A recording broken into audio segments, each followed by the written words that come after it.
जय श्री कृष्ण प्यारे साथियों। श्रीमद् भगवद गीता अध्याय 14 श्लोक संख्या 20।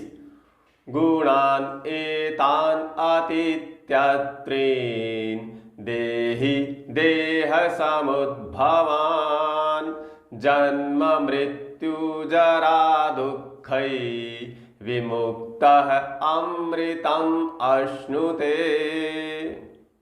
भाई और बहनों, पिछले श्लोक में हमने जाना था कि जब साधक सारे संसार में सबको अकर्ता भाव से देखता है, अर्थात वो इस बात को जान लेता है कि जो भी कुछ कोई कर रहा है वो त्रिगुण से प्रेरित होकर कर रहा है, अर्थात सतोगुण से, रजोगुण से और तमोगुण से प्रेरित होकर वो करता है। माने साधक ना तो स्वयं करता है और ना ही और किसी को वो करता मानता है। तो ऐसा जो साधक है, भगवान कहते हैं, वो शरीर की उत्पत्ति के कारण रूप इन तीनों गुणों का उल्लंघन कर जाता है। अर्थात जो हमें ये शरीर मिलता है वो इन तीनों गुणों के फल स्वरूप ही प्राप्त होता है।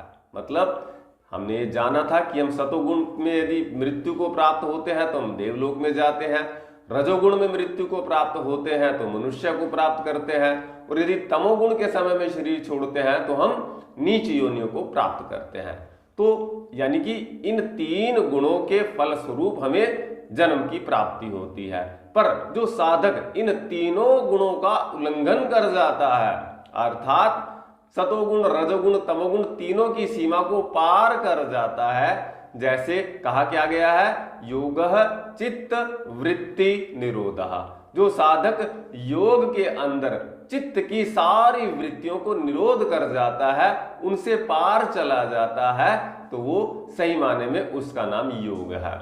उसी प्रकार से जो साधक इन तीनों गुणों के पार चला जाता है, ऐसा जो साधक है वो जन्म, मृत्यु, वृद्धावस्था, बुढ़ापा और सब प्रकार के दुखों से छूट जाता है और वास्तव में फिर वो परमानंद को प्राप्त होता है। अर्थात मोक्ष की जो ये यात्रा है वो कहीं बाहर नहीं है। जब हम अपनी सारी कामनाओं से, आकांक्षाओं से मुक्त हो जाते हैं और स्वयं में संतुष्ट रहना सीख जाते हैं, भीतर की प्रसन्नता हमारे चेहरे पर परिलक्षित होने लगती है, तो समझ लेना साथियों, हम साधना की ओर बढ़ रहे हैं।